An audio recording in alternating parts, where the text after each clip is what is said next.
अस्सलाम वालेकुम dear student. आज यूनिट 5 सॉलिड स्टेट स्टडी करेंगे।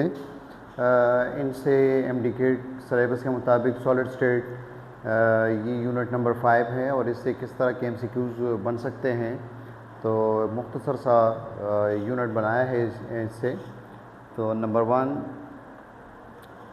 क्रिस्टलाइन सॉलिड इनकी करेक्टरिस्टिक है। नंबर 1 क्रिस्टलाइन सॉलिड क्या है कि सॉलिड की ऐसी टाइप जिसमें पार्टिकल रेगुलर 3 डायमेंशनल अरेंजमेंट जिसमें मौजूद हो, यानी एक्स एक्सिस पर, वाई एक्सिस पर या जेड एक्सिस पर पार्टिकल जो है एक ही तरीके से बार बार रिपीट हो रही हो, तो इस तरह के सॉलिड को क्रिस्टलाइन सॉलिड कहा जाता है।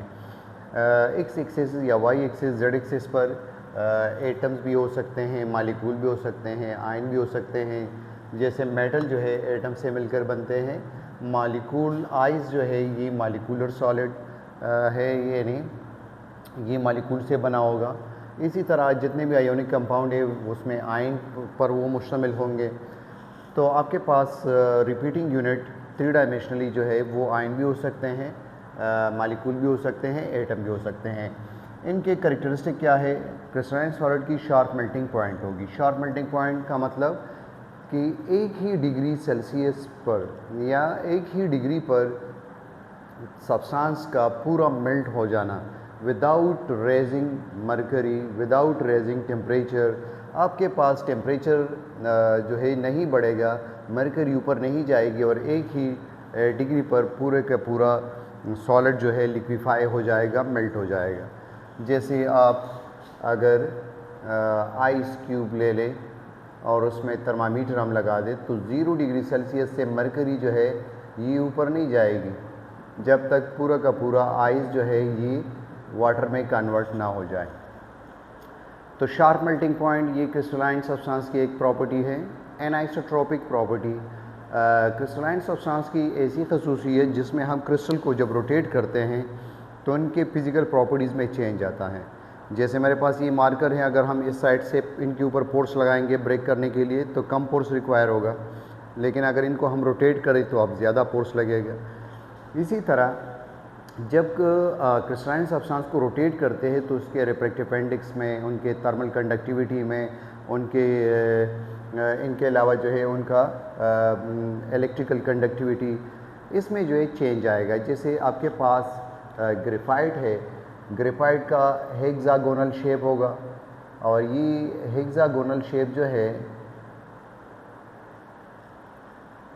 अगर इनको हम इस डायरेक्शन में इलेक्ट्रिसिटी जो है प्रोवाइड करेंगे तो इसमें जो डीलोकलाइज पाई बॉन्डिंग होंगे ये मूव करेंगे। अगर इस साइड से इलेक्ट्रिसिटी प्रोवाइड की जाए तो ये गुड कंडक्टर होगा। लेकिन अगर हम इनको वर्टिकली वाई एक्सिस पर इस तरह इलेक्ट्रिसिटी हम प्रोवाइड करें तो इसमें इलेक्ट्रॉन जो है जंप नहीं कर सकते, क्योंकि इसके बीच में ये जो वैंडरवाल फोर्सेस हैं, इसके बीच में जो गैप मौजूद हैं, यहाँ से ये पाई बॉन्ड यहाँ पर शिफ्ट नहीं हो सकता। तो इस साइड से ये बेड कंडक्टर होगा। तो ये क्रिस्टलाइन सब्सटेंस है, जब इनकी डायरेक्शन चेंज कर दी तो इनकी प्रॉपर्टी में भी चेंज आया। इस चीज़ को एनाइसोट्रोपिक प्रॉपर्टी कहा जाता है। यूनिट सेल क्या है? Unit cell the smallest repeating unit of crystal lattice. Crystal lattice का जो बेसिक रिपीटिंग यूनिट होगा वो आपके पास यूनिट सेल कहलाएगा। पूरा वॉल आपके पास अगर क्रिस्टल लैटिस है तो एक इंट इनका जो है यूनिट सेल होगा। लेकिन यहाँ पर ये कन्फ्यूजन ना रखें कि आपके पास यूनिट सेल हमेशा जो है इस तरह का एक क्यूब होगा। किसी का एक क्यूब एक यूनिट सेल हो सकता है, लेकिन ज़रूरी नहीं है। आपके पास बहुत सारे ऐसे जैसे NaCl है, तो NaCl के एक यूनिट सेल को रिप्रेजेंट करने के लिए आपको 8 क्यूब्स बनाने पड़ेंगे। उसमें 8 क्यूब्स जो है इन्वॉल्व होंगे।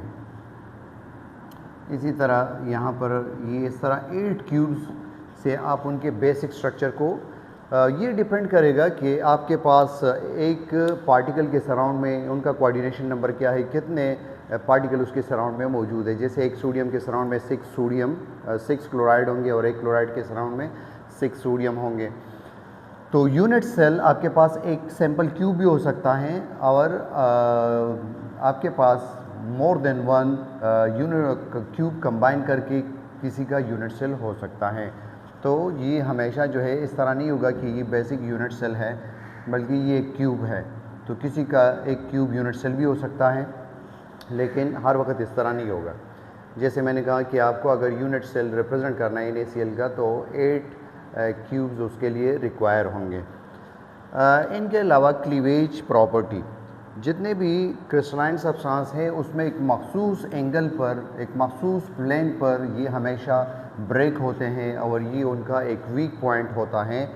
जिस तरह आपने ग्रेफाइट में विंडरवाल फोर्सेस देखते हैं, तो जब हम राइटिंग के लिए इनको यूज़ करते हैं तो इनके लेयर पेपर के ऊपर रह जाते हैं, ये एक दूसरे के ऊपर स्लाइडिंग करेंगे।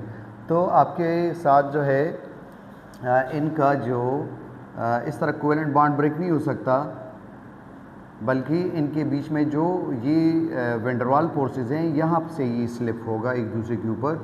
तो किसी में प्लेन जो है एक भी हो सकता है, मोर देन वन प्लेन भी हो सकते हैं, क्लीवेज प्लेन।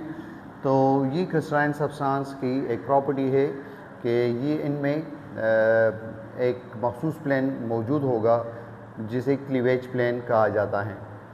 इसमें सिमेट्री मौजूद होगी। सिमेट्री का लेटर मीनिंग है सिमिलर अपीयरेंसेस, यानी अगर आप एक क्यूब में एक्सिस पास कर दे, उसे रोटेट करेंगे 360 डिग्री पर, तो पोर टाइम आपके पास जो है वो क्यूब में प्लेन पोर सरफेस आएंगे। तो आपके पास ये जो सिमेट्री है इसका मतलब है सिमिलर अपीयरेंसेस। किस चीज़ का? ये फेसेस, एजेस, एंगल, जब हम क्रिस्टल को रोटेट कर, लेकिन ये जो डिफिनीशन है ये असल में है एक्सिस ऑफ सिमेट्री का। सिमेट्री का लफ्ज़ी मतलब है सिमिलर अपीयरेंसेस। अब आप इससे एक्सिस पास करना चाहते हैं या इससे प्लेन गुजारना चाहते हैं या उसके बीच में एक पॉइंट को कंसिडर करना चाहते हैं। तो अगर हम इससे प्लेन पास करते हैं तो उसे प्लेन ऑफ सिमेट्री कहा जाता है। जैसे ये आपके पास एक क्यूब है और इस क्यूब को अगर मैं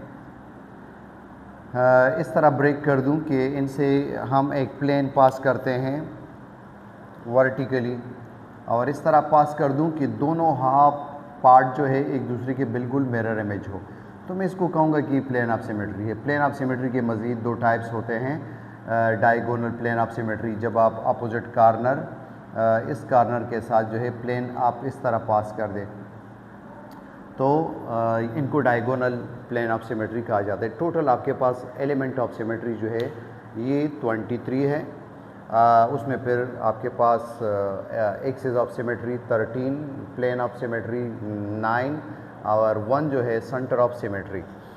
तो सिमेट्री ये एक क्रिस्टलाइन सब्सटेंस की प्रॉपर्टी है और इनका मतलब है सिमिलर अपीयरेंसेस। तो जब आप उसे रोटेट करेंगे, अगर एक्सिस के पॉइंट ऑफ व्यू से हम बात करें, तो आपके पास ये फेसेस, एजेस, ये एक मखसूस डिग्री के बाद जो है रिपीट होंगे। जैसे क्यूब को हम अगर रोटेट करते हैं तो 90 डिग्री के बाद जो है दूसरा फेस आपको नज़र आएगा। हैबिट ऑफ क्रिस्टल, जब आप एक क्रिस्टल को डिज़ोल्व करते हैं, सॉल्यूशन बनाते हैं या उनको अगर हम मेल्ट करते हैं, तो जब वो दोबारा सॉलिडिफाई होगा तो उसी तरह की ज्योमेट्री वो फिर हासिल करेगा। इसे हैबिट ऑफ क्रिस्टल कहा जाता है। क्रिस्टल ग्रोथ या क्रिस्टलाइजेशन, जब हम सुपर सैचुरेटेड सॉल्यूशन बनाते हैं और उसको कूल डाउन करते हैं, तो जब फर्स्ट टाइम एक यूनिट सेल बनता है तो उसे न्यूक्लिएशन कहा जाता है, और जब फर्दर उनके साथ पार्टिकल अटैच होकर क्रिस्टल लैटिस बनाएंगे तो उनको फिर हम ग्रोथ कहते हैं। तो न्यूक्लिएशन और ग्रोथ दोनों जो है क्रिस्टल ग्रोथ या क्रिस्टलाइजेशन कहलाता है। हीट ऑफ फ्यूजन, जितने भी क्रिस्टलाइन सब्सटेंस हैं उनकी एक मखसूस जो है हीट ऑफ फ्यूजन की वैल्यू होगी, लेकिन एमॉर्फस सब्सटेंस की नहीं होती। क्यों? कि उनका मेल्टिंग पॉइंट फिक्स नहीं होता। Require a fix amount of energy to melt होने के लिए। तो ये जो है आपके पास फ्यूजन के लिए यानी मेल्ट होने के लिए जो एनर्जी चाहिए उसको हीट ऑफ फ्यूजन कहा जाता है। तो ये आपके पास 1 डिग्री पर जो है तमाम के तमाम मेल्ट होते हैं, लेकिन जो एमॉर्फस होते हैं या मिक्सचर आपके पास हो तो उसमें मेल्टिंग जो है वो भी हो रहा होगा और मरकरी भी ऊपर जाएगी, तो उनकी एक मखसूस वैल्यू एमॉर्फस सब्सटेंस की नहीं होगी। तो ये प्रॉपर्टीज़ ज़हन में रखें, इनके ऊपर जो है MCQs बनेंगे। एक और तरीका है कि आप क्रिस्टलाइन सॉलिड को जो है क्लासीफाई कर दे बॉन्ड के बेसिस पर, जैसे ionic solid, they type of solid and which the constituent particle held together by ionic bond. It's mean ionic solid composed of cation and anion and they bonded through the electrostatic force of attraction. The electrostatic force of attraction mean the attraction between the positive and negative ion. इनका example है sodium chloride, calcium chloride, यानी जब भी आप group number 1 को hydrogen के अलावा group number 7 से मिला दी, तमाम के पास जो है आयोनिक कंपाउंड के ये एग्जाम्पल है, ये आयोनिक सॉलिड है।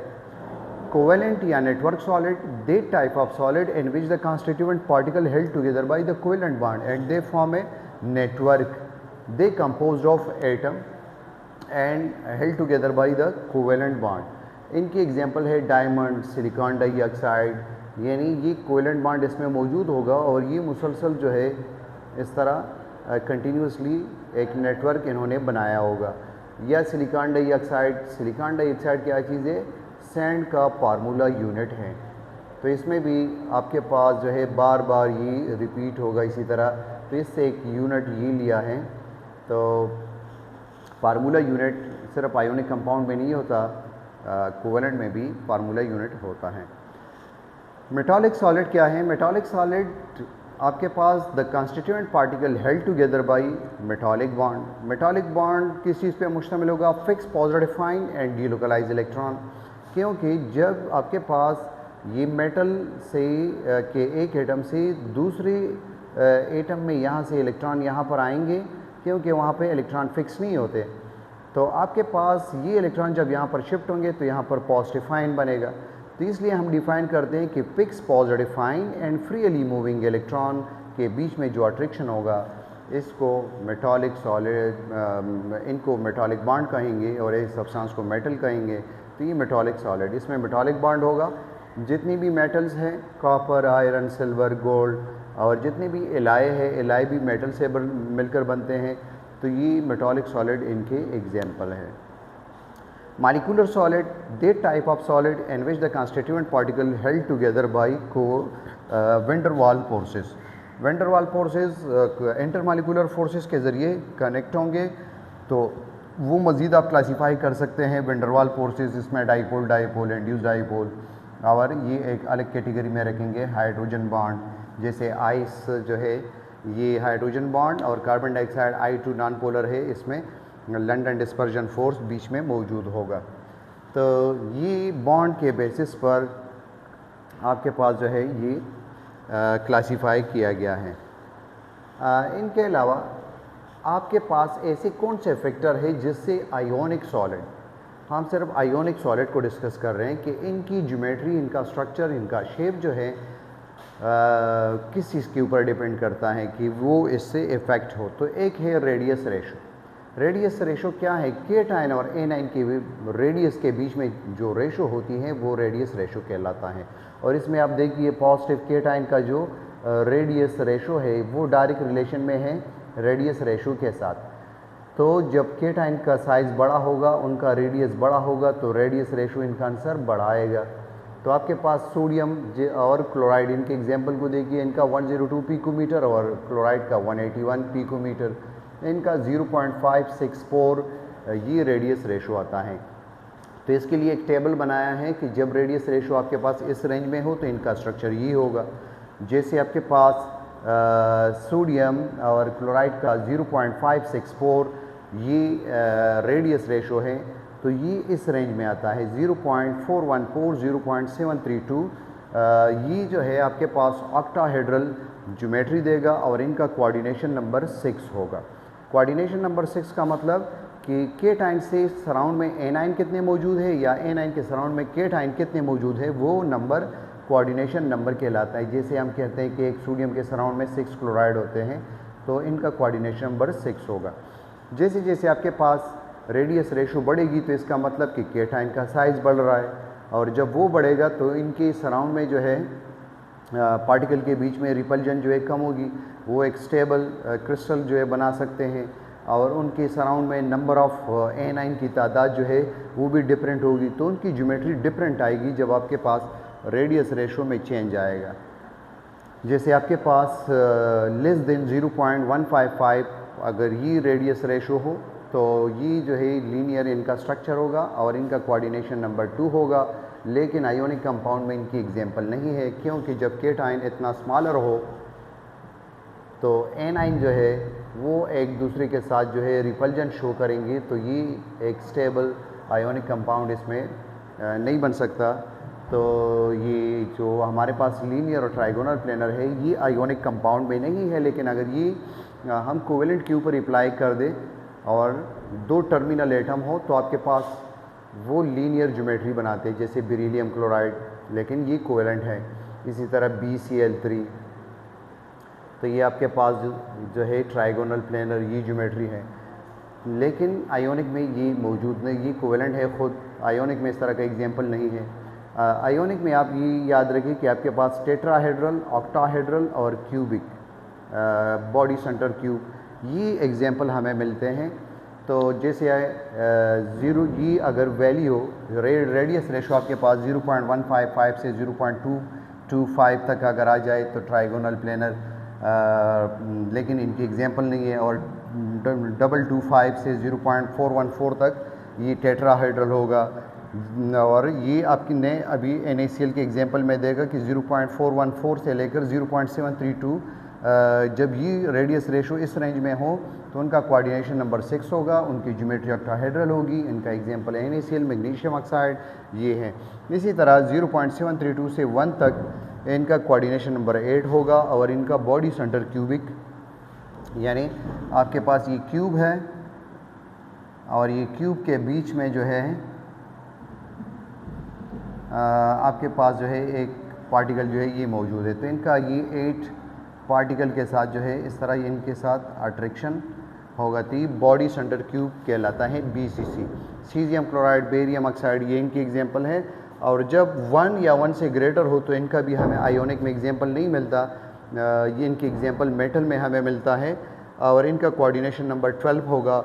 और इनको क्लोजेस्ट पैकिंग या क्लोज पैक स्ट्रक्चर कहा जाता है। इनकी एग्जांपल हेक्सागोनल क्लोज पैक और क्यूबिक क्लोज पैक।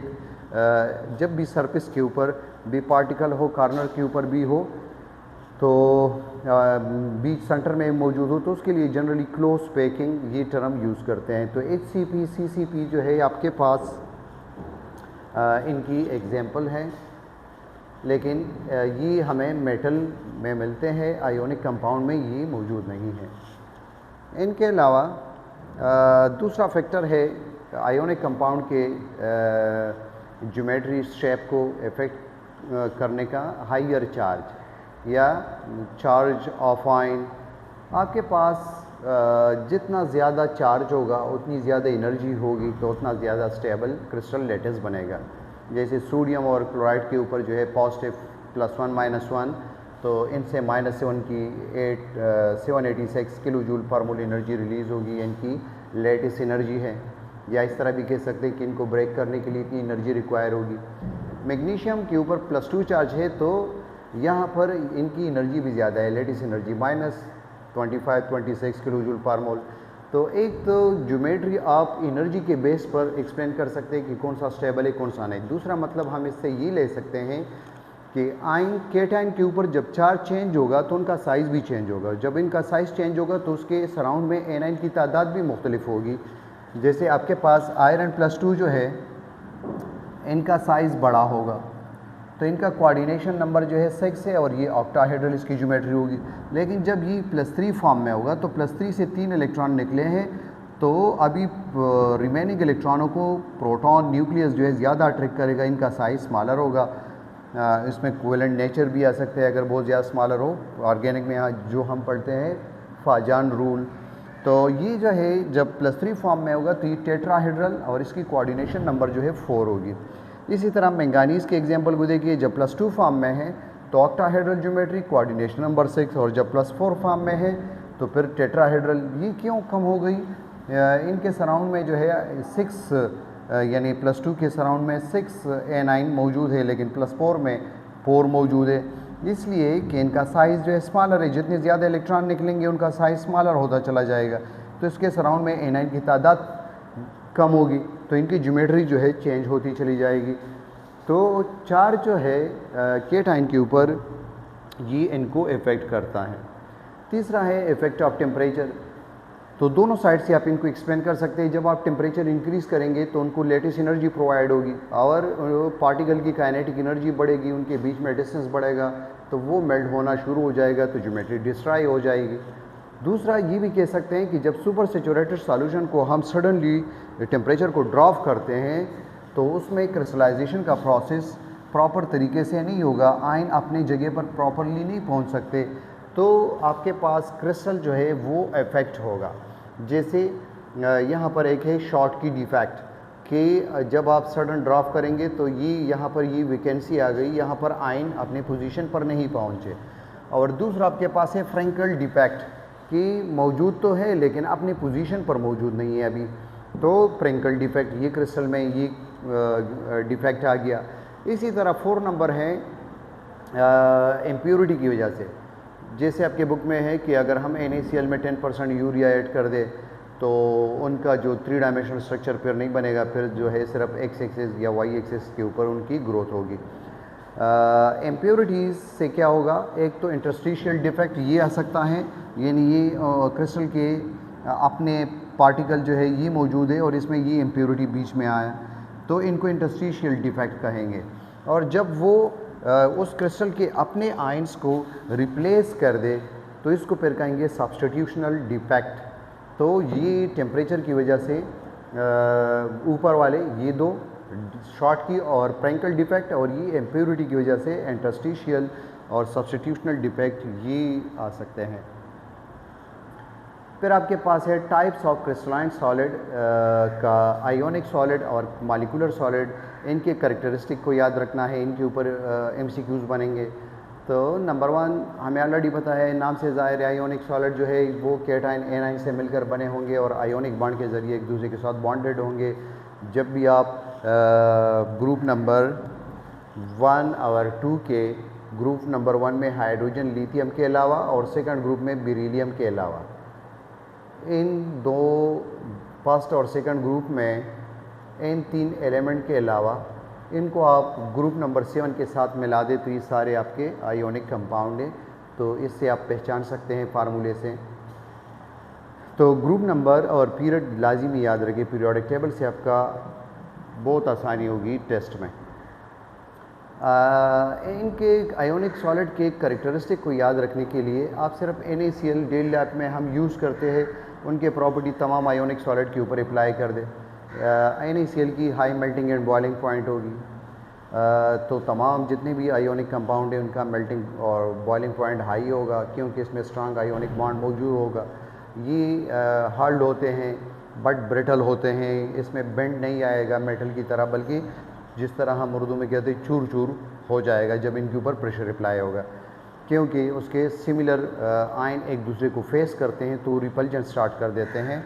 जब प्रेशर अप्लाई करेंगे तो केटाइन के सामने आएगा, एनाइन के सामने, तो उसमें क्रैक पड़ जाएगा। सॉल्युबल, ये पोलर सॉल्वेंट में सॉल्युबल होंगे क्योंकि इनके ऊपर कंप्लीट पॉजिटिव नेगेटिव चार्ज है। नॉन पोलर सॉल्वेंट में इनसॉल्युबल होंगे। सॉलिड स्टेट में ये पुअर कंडक्टर होंगे क्योंकि कंडक्शन के लिए 2 चीज़ों की ज़रूरत है, या तो फ्री इलेक्ट्रॉन होने चाहिए, वो मौजूद है मेटल में, और या फ्री आयन होने चाहिए, तो फ्री आयन मोल्टन स्टेट में या in the form of solution मौजूद होंगे। तो यहाँ पर ये जब सॉलिड स्टेट में आयोनिक कंपाउंड होंगे तो ये बेड कंडक्टर होंगे, लेकिन अगर इनका हम सॉल्यूशन बनाएं तो इसके आयन फ्री हो जाएंगे, या इनको हम पिघला दें तो ये गुड कंडक्टर होगा। ये हाईली रिएक्टिव होते हैं क्योंकि ये तो एक सॉल्यूशन में अगर रिएक्शन हो तो ये ऑलरेडी आयन फॉर्म में मौजूद होंगे, आधा काम ये कर चुके होंगे, इनका बॉन्ड टूट चुका होगा, सिर्फ आयन एक्सचेंज करेंगे रिएक्शन में। रिएक्शन किसे कहते हैं कि जब पुराने बॉन्ड टूट जाए और नए बॉन्ड बन जाए, तो आधा काम तो इन्होंने किया होगा। दूसरा, इसमें कंप्लीट पॉजिटिव नेगेटिव चार्ज है तो दूसरे आयन इनको तेज़ी के साथ अट्रैक्ट करेंगे। तीसरा रीज़न ये है कि इसमें कोवेलेंट बॉन्ड की तरह ऑर्बिटल की ओवरलैपिंग नहीं होती, किसी भी एंगल पर जो है ये एक दूसरे के साथ अट्रैक्शन स्टार्ट कर सकते हैं, बॉन्ड बना सकते हैं, तो वहाँ पर एक्सिस ऑफ सिमेट्री ऑर्बिटल में होनी चाहिए कोवेलेंट में। ये एक नॉन डायरेक्शनल बॉन्ड है क्योंकि जैसे मैंने कहा कि प्रॉपर डायरेक्शन की ज़रूरत ही नहीं है, बस जिस तरह आप एक मैग्नेट के सराउंड में दूसरा मैग्नेट किसी भी उसी फील्ड में रखेंगे तो वो अट्रैक्शन कर सकता है। तो नॉन डायरेक्शनल कहेंगे, और कोवेलेंट के लिए प्रॉपर डायरेक्शन की ज़रूरत होगी कि ऑर्बिटल ओवरलैप हो जाए। नो नीड ऑफ कैटालिस्ट, इनके रिएक्शन वैसे भी हाईली रिएक्टिव होते हैं तो इसमें कैटालिस्ट की ज़रूरत ही नहीं पड़ती। इनके अलावा जैसे मैंने जिक्र किया था, ये NaCl का क्रिस्टल लैटिस है। 8 क्यूब से मिलकर आप इसे एक यूनिट सेल 8 क्यूब्स आप बनाएंगे। एक क्यूब्स हमेशा आपके पास यूनिट सेल नहीं होगा। तो क्रिस्टल लैटिस क्या चीज़ है? क्रिस्टल लैटिस आपके पास यूनिट सेल जब बार बार रिपीट होते हैं, यानी regular repeating 3 dimensional arrangement of particles, atoms, ions, या इस तरह भी सैम्पल कह सकते हैं कम्बिनेशन ऑफ यूनिट सेल जब कंबाइन होंगे तो क्रिस्टल लैटिस बनेगा, या एटम, आयन या मालिक्यूल जब आपके पास 3 dimensionally same repeating unit same regular pattern के साथ रिपीट होंगे तो इसको क्रिस्टल लैटिस कहा जाएगा। यानी ये यूनिट सेल है और जब बार बार ये रिपीट होगा इसी तरह तो इनको फिर क्रिस्टल लैटिस कहेंगे। यूनिट सेल उसका बेसिक पोर्शन होगा। मॉलिक्यूलर सॉलिड की जो है क्या करेक्टरिस्टिक है, इसमें जो है ये मॉलिक्यूल से मिलकर बना होगा, इसके बीच में जो है वैन डर वाल्स फोर्सेस होंगे। आप इसमें कंफ्यूज नहीं होना, आपके पास एक कोवेलेंट सॉलिड था और एक है मॉलिक्यूलर सॉलिड। तो मॉलिक्यूलर सॉलिड में आइस के इस कोवेलेंट बॉन्ड से आप कंफ्यूज नहीं होना कि ये तो कोवेलेंट सॉलिड होना चाहिए, नहीं, ये जिसकी वजह से सॉलिड स्टेट में है। तो आइस में ऑक्सीजन हाइड्रोजन के साथ जो है इस तरह ये बॉन्ड बनाते हैं तो ये एक फिक्स बॉन्ड होगा, इनकी वजह से सॉलिड स्टेट में है तो ये आपके पास मॉलिक्यूलर सॉलिड होगा। इस बॉन्ड का इनसे कोई ताल्लुक़ नहीं है, ये तो वेपर फॉर्म में भी होगा, लिक्विड फॉर्म में भी होगा, तो ये कोवेलेंट सॉलिड नहीं होगा, मॉलिक्यूलर सॉलिड होगा। मॉलिक्यूलर सॉलिड में आपके पास van der Waals forces, dipole dipole, induce dipole, hydrogen bond ये होंगे। नॉन पोलर मॉलिक्यूलर सॉलिड जो है वो उसमें जो नॉन पोलर सब्सटेंस आप लेंगे I2 कार्बन डाइऑक्साइड अगर सॉलिडिफाई कर दे तो ड्राई आइस शक्ल में ये आपके पास मॉलिक्यूलर सॉलिड का एग्जांपल होगा। पोलर मॉलिक्यूलर सॉलिड उसमें आप ग्लूकोज, शुगर, HCl, H2O इनको अगर हम सॉलिडिफाई कर दे तो ये इनके एग्जांपल होंगे। मेल्टिंग बॉइलिंग पॉइंट जो है आयोनिक के निस्बत इसके कम होते हैं क्योंकि इंटरमॉलिक्यूलर फोर्सेस के थ्रू कनेक्ट होते हैं। ये जनरली सॉफ्ट होंगे, इस तरह सॉफ्ट नहीं होंगे जिस तरह स्पंज होगा, बल्कि आयोनिक से अगर हम कंपेयर करेंगे तो इसमें थोड़ी बहुत कंप्रेसिबिलिटी होगी। ये पोलर मॉलिक्यूलर सॉलिड जो है पोलर में डिज़ोल्व होंगे, जो नॉन पोलर होंगे नॉन पोलर में डिज़ोल्व होंगे, और ये तमाम के तमाम पुअर कंडक्टर होंगे और इसकी रिएक्टिविटी उससे कम होगी। क्यों? यहाँ पर आयोनिक कंपाउंड में आपके पास कंप्लीट पॉजिटिव नेगेटिव, और इनसे कम जो है फिर अगर पोलर हो तो पार्शली पॉजिटिव नेगेटिव। अगर इनसे ये नॉन पोलर अगर आपके पास है जैसे कार्बन डाइऑक्साइड तो इसमें चार्ज ही नहीं है, तो इसलिए आपकी रिएक्टिविटी इस साइड पर यानी आयोनिक जो है हाईली रिएक्टिव होंगे, फिर पोलर, फिर नॉन पोलर, तो इस आर्डर में इनकी रिएक्टिविटी होगी। इनके अलावा इनकी जो बेसिक क्यूब या यूनिट सेल जो है, अगर मॉलिक्यूलर सॉलिड है तो इस पोजीशन पर मॉलिक्यूल मौजूद होंगे, अगर आयोनिक हो तो आयंस मौजूद होंगे, मेटल हो तो एटम्स मौजूद होंगे।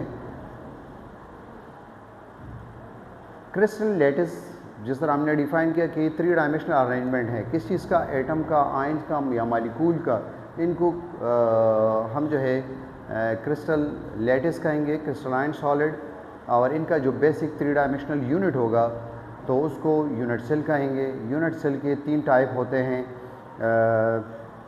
अगर क्यूबिक फॉर्म में हो तो सिंपल क्यूब इसे कहते हैं जिसमें सिर्फ पार्टिकल कार्नर के ऊपर मौजूद हो, तो ये सिंपल क्यूब या प्रिमिटिव कहलाता है। अगर कार्नर के अलावा बीच में एक पार्टिकल जो है मौजूद है तो इसको BCC या बॉडी सेंटर क्यूब कहा जाता है।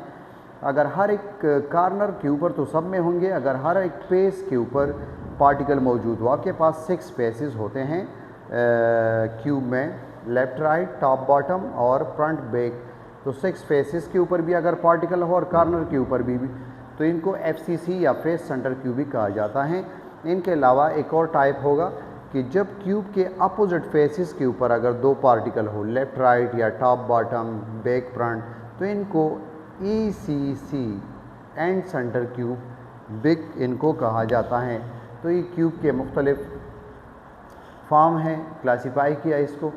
कोऑर्डिनेशन नंबर को हमने एक्सप्लेन किया था कि जो एक पार्टिकल के नाइबर जितने भी एटम उसके सराउंड में होंगे, अगर वो आयन हो, आयन उसके सराउंड में मौजूद हो या न्यूट्रल एटम हो, तो वो फिर कोवेलेंट उस सॉलिड में कोवेलेंट सॉलिड में आएगा।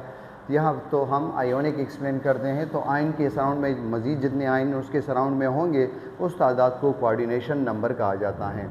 ये कोऑर्डिनेशन नंबर हर एक क्यूब के लिए हर एक यूनिट सेल के लिए याद रखें। सिंपल क्यूबिक में ये 6 कोऑर्डिनेशन नंबर है, बॉडी सेंटर क्यूब में 8 है, और HCC और HCP जो है जिसको क्यूबिक क्लोज पैक जनरली कहा जाता है, इसमें 12 इनका कोऑर्डिनेशन नंबर होगा। यानी कोऑर्डिनेशन नंबर वो नंबर ऑफ पार्टिकल्स होंगे जिससे ये सेंट्रल पार्टिकल डायरेक्टली बॉन्डेड होगा, डायरेक्टली कनेक्ट होगा, डायरेक्टली कांटेक्ट में होगा। जैसे सिंपल क्यूब में आपके पास ये एक पार्टिकल है, तो ये 6 साइड से यहाँ पर आप स्ट्रक्चर में देख सकते हैं ये इस तरह कनेक्ट होगा, तो सिंपल क्यूब में कोऑर्डिनेशन नंबर 6। BCC में 4 पार्टिकल नीचे और 4 ऊपर, तो ये सेंट्रल में एक पार्टिकल है, तो इसका कोऑर्डिनेशन नंबर 8 होगा।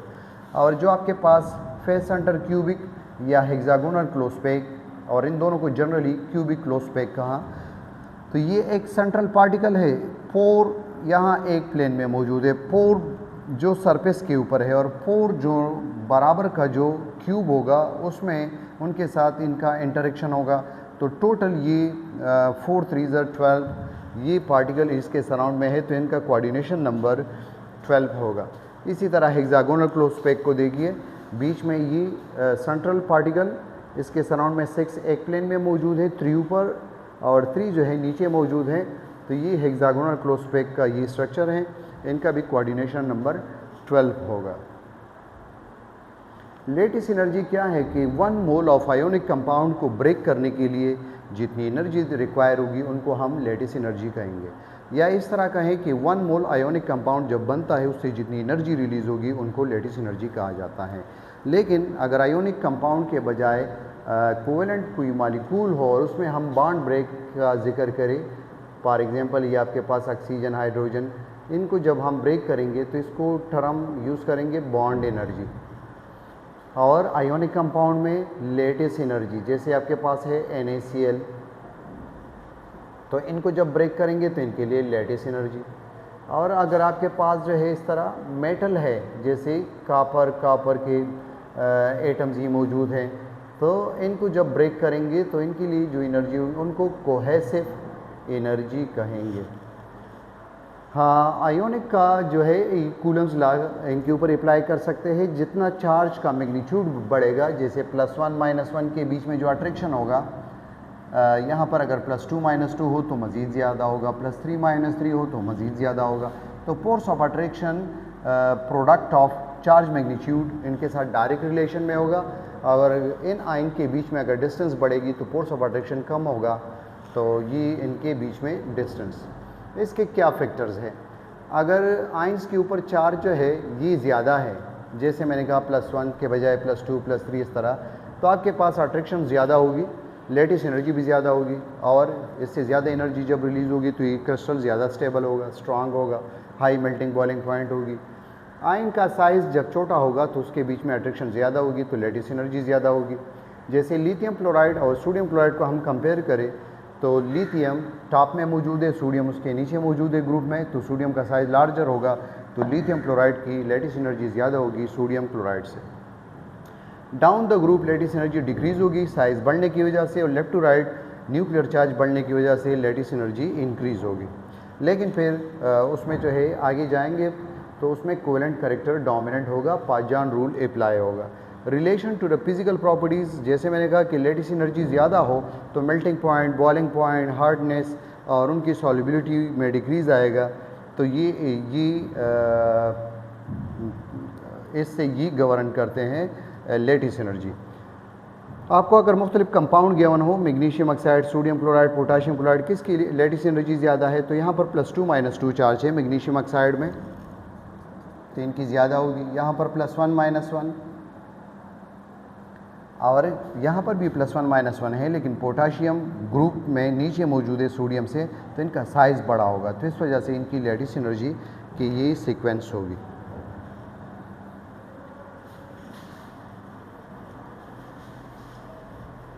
इनके अलावा ये इनके MCQs है। Which of the following properties is characteristic of ionic crystal. Ionic crystal का जो है कौन सा जो है इसमें कैरेक्टरिस्टिक मौजूद है? High electrical conductivity in solid state, तो सॉलिड स्टेट में वो कंडक्शन नहीं करते क्योंकि आयन फिक्स होते हैं।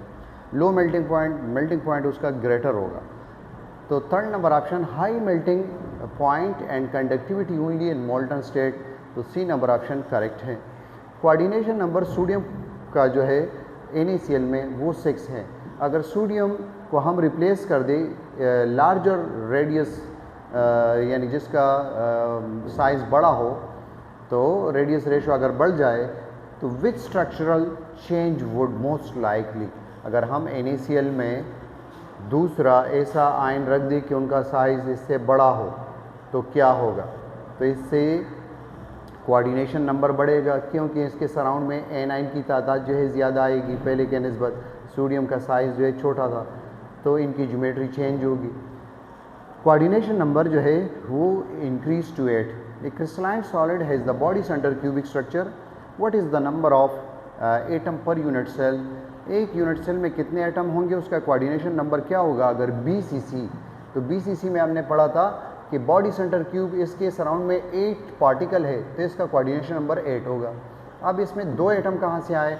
एक एटम तो टोटली यूनिट सेल के अंदर मौजूद है, तो एक ही हुआ, और जब भी पार्टिकल कार्नर के ऊपर मौजूद हो तो इनका कंट्रीब्यूशन 1/8 होगा। कैसे? ये इनके 4 यूनिट सेल इसके सराउंड में एक ही प्लेन में होंगे और 4 इनके ऊपर होंगे।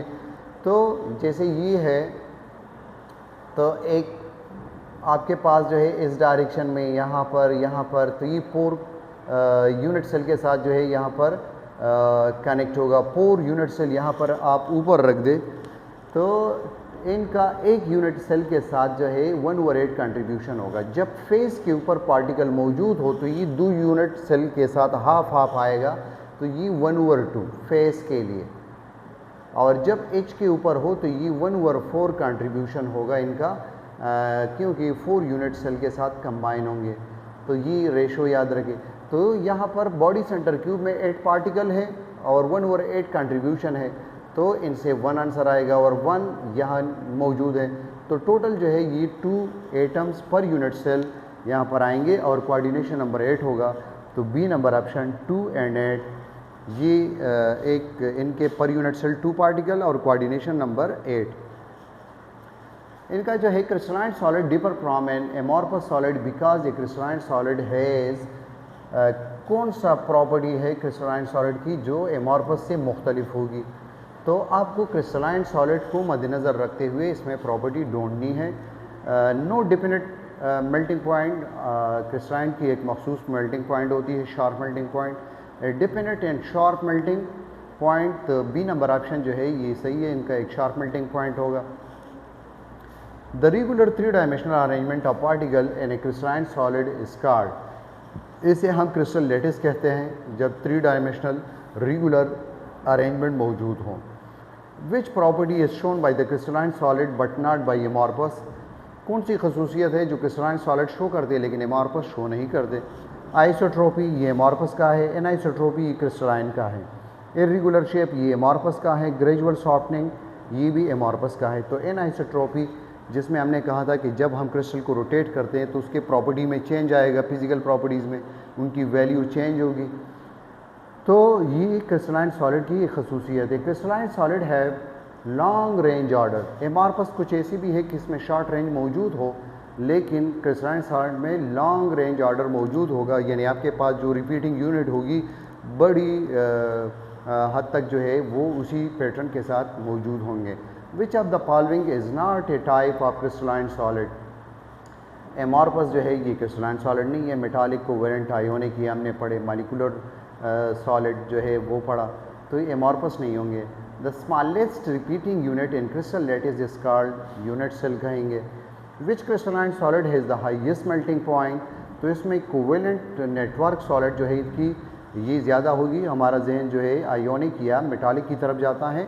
तो यहाँ पे मैंने ये एग्जांपल दिया है, डायमंड का मेल्टिंग पॉइंट 3550 डिग्री सेल्सियस है, NaCl का 801 डिग्री सेल्सियस है।